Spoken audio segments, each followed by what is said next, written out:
الحمد لله رب العالمين والعاقبة للمتقين والصلاة والسلام على سيد الأنبياء والمرسلين. قال الله تبارك وتعالى في القرآن المجيد والفرقان الحميد. بسم الله الرحمن الرحيم. وَلَقَدْ نَصَرَكُمُ اللَّهُ بِبَدْرٍ وَأَنْتُمْ أَذِلَّةٌ. صدق الله مولانا العظيم وصدق رسوله النبي الكريم الرؤوف الرحيم. تمام حمد و ثنا تعریف و توصیف اللہ جل جلالہ کے لیے جو خالق کائنات بھی ہے اور مالک کائنات بھی ہے۔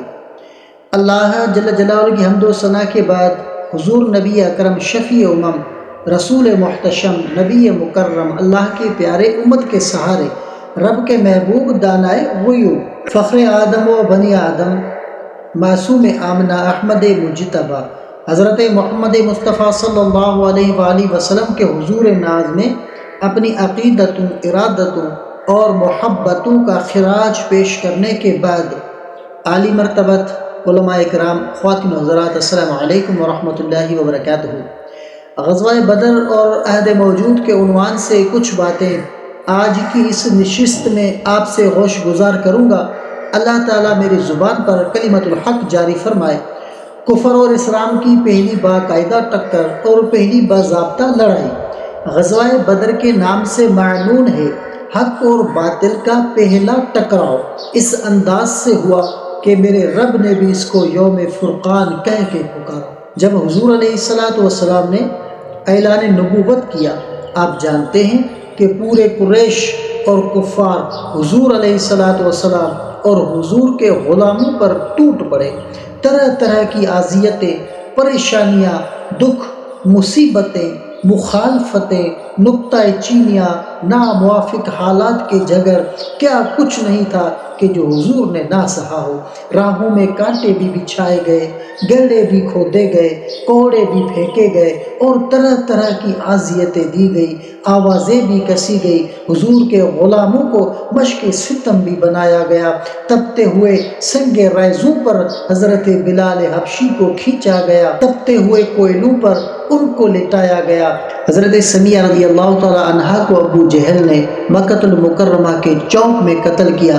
یہ اسلام کی پہلی شہیدہ ہے جن کے خون سے مکے کی سرزمین لالا زار بنی۔ حضرت عمار بن یاسر رضی اللہ تعالی عنہ کی والدہ حضرت سمیہ، ان کے خون سے مکہ لالا زار ہوا۔ حضرت یاسر کو شہید کیا گیا۔ کون کون سے دکھ تھے اور دکھوں کی کون کون سی قسم تھی جو آزمائی نہ گئی ہو۔ پھر حضور علیہ السلام طائف گئے تو جو مصیبتیں، جو دکھ وہاں پہنچے وہ ایک الگ دردناک کہانی ہے۔ حضرت ام المؤمنین سیدہ عائشہ رضی اللہ تعالی عنہا فرماتی ہیں، میں نے ایک دن حضور علیہ السلام سے پوچھا کہ حضور، احد کے دن سے بھی سخت کوئی دن زندگی میں آیا ہے؟ صحابہ کی نظر میں احد کے دن سے سخت دن کوئی نہیں گزرا جب حضور علیہ السلام کے سگے چاچا شہید کر دیے گئے اور ان کا مسئلہ کیا گیا، اعضائے بدنیہ کاٹ دیے گئے اور ان کا ہار جو پرویا گیا۔ حضور علیہ السلام کے سر پہ پٹی بندھی ہوئی تھی اور آنکھوں میں آنسو تھے اور بار بار پوچھتے تھے، ما فعل امی، میرے چاچا کی کہانی سناؤ، میرے چچا کی بات سناؤ۔ یہ تو سخت ترین دن تھا۔ تو ام المؤمنین نے عرض کی کہ حضور، کیا احد کے دن سے بھی سخت ترین دن کوئی زندگی میں آیا؟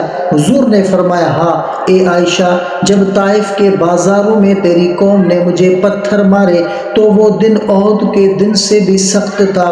ان کے 3 سرداروں کے پاس حضور علیہ السلام پیغام حق لے کر گئے، ان کی ہمدردی کا جذبہ لے کر حضور علیہ السلام تشریف لے گئے، لیکن انہوں نے حضور علیہ السلام کی دعوت کو مسترد کیا، بلکہ اوباشیوں کے ہاتھوں میں پتھر دیے۔ اور حضور علیہ السلام جب واپس ہونے لگے تو ان اوباشیوں کو قطاروں میں کھڑا کر دیا اور وہ حضور کے پاؤں پہ پتھر مارتے۔ حضور علیہ السلام پاؤں اٹھاتے تو وہ دوسرے پاؤں پر پتھر مارتے۔ شدت درد اور احساس کرب سے جب حضور علیہ الصلوۃ والسلام بیٹھ جاتے تو ان کے دو گھنڈے آگے بڑھتے اور حضور علیہ الصلوۃ والسلام کو کندھوں سے پکڑ کر اٹھاتے اور پھر پتھر مارتے۔ فرمائے عائشہ یہ دن احد کے دن سے بھی سخت تھا جب طائف کے بازاروں میں تیری قوم نے مجھے پتھر مارے۔